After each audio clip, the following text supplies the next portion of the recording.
Ya, Bu Haji, ini terkait adanya ajuan permohonan cerai dari suami Catherine Wilson itu seperti apa sebenarnya? Apakah benar adanya? Oke.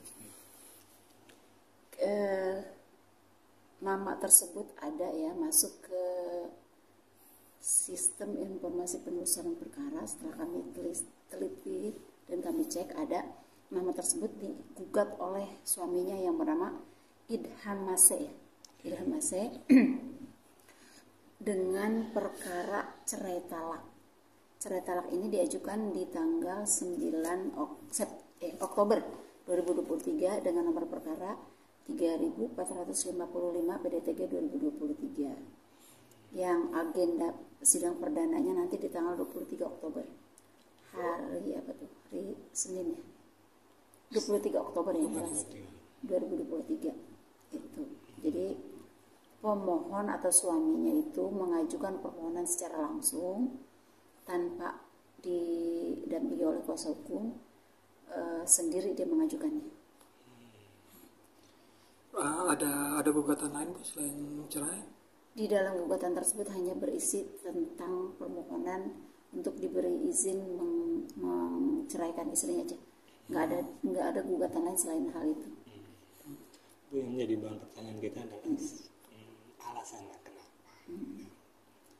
Memang gugatan itu diajukan harus ada alasan. Alasannya antara lain tentu pemohon dalam hal ini karena cerai talak isinya adalah pemohon, identitas pemohon harus dicantumkan, baik itu data dia pribadi, nama, alamat, tanggal lahir, pekerjaan, tempat tinggal. Demikian pula halnya dengan istrinya, nama, umur, pekerjaan, tempat tinggal, dan alasan kenapa dia mengajukan. Misalnya selama dia berdua hidup rumah tangga, kan ada itu namanya alasan hukumnya. Selama dia hidup rumah tangga tentu ada hal-hal yang terjadi di dalam peristiwa rumah tangganya yang menyebabkan rumah tangganya itu menjadi menjadi tidak baik dah gitu. Jadi terjadi perselisihan itu. Gambaran secara umum adalah itu.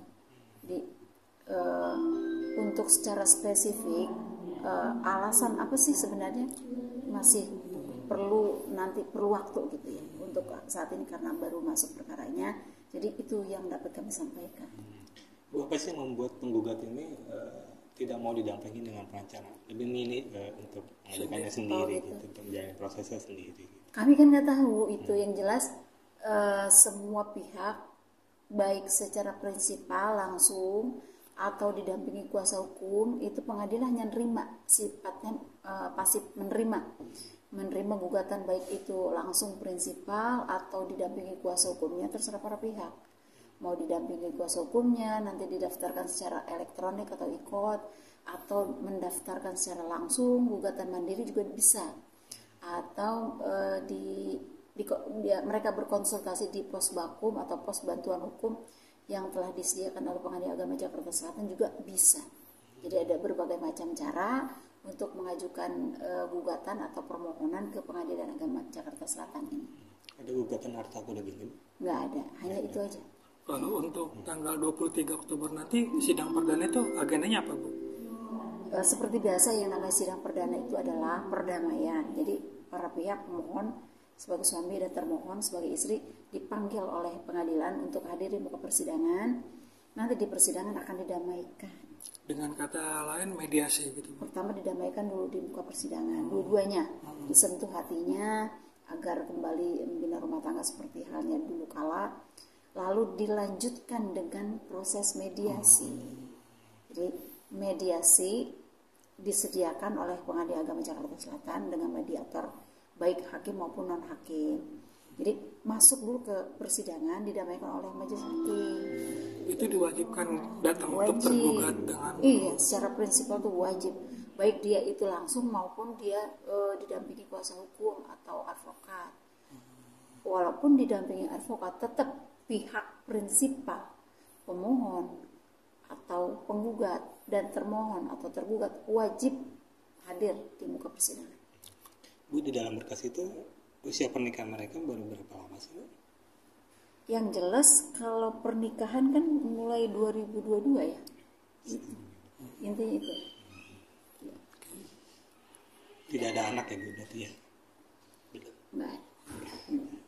Namun jika salah satu pihak tidak hadir dalam agenda perdana ini, mungkin seperti apa Bu nanti kelanjutannya Bu? Kalau pihak pemohon hadir, termohon tidak hadir, maka termohon akan dipanggil kembali untuk persidangan berikutnya. Kalau pemohonnya atau penggugatnya tidak hadir, ya pemohon harus dipanggil juga. Dipanggil untuk sidang berikutnya dengan agenda yang sama. Biasanya berapa kali Bu ketika perdana tidak datang, terus kedua tidak datang, biasa berapa kali? Yang pihak mana nih dulu? Tergugat. Kalau termohon atau tergugat. Kasuistis ya.